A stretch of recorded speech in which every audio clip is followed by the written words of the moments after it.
Hello everyone, कैसे हैं आप सब। होप आप सभी अच्छे होंगे और आपकी तैयारी भी अच्छी चल रही होगी।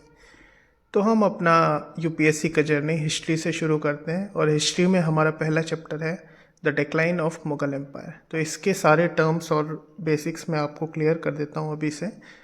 तो एज़ वी नो कि पहले के टाइम में बादशाह हुआ करते थे। उनके हिसाब से जो प्रोविंस होता था वो कुछ इस प्रकार बटा हुआ होता था, जैसे सूबा, सरकार, परगना और विलेज।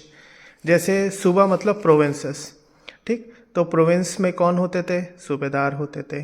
फिर उनके नीचे दीवान होते थे, फिर उनके नीचे आमिल, मुकद्दम, मालगुजार, ऐसे, ठीक।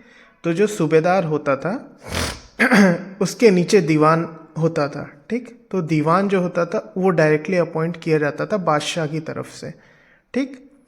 तो और दीवान क्या होता था? दीवान जैसे आज के टर्म में बीइंग एन यूपीएससी एस्पिरेंट, जो हमारे डीएम साहब होते हैं उनको उस टाइम में दीवान बोला जाता था। सो वही सेम वर्क है as a tax collector of the state, ठीक है। तो अब इसमें दो मेजर टर्म्स होते थे जो आपका जानना सबसे ज़्यादा ज़रूरी है, वो है जमा एंड हासिल। तो जमा क्या होता था?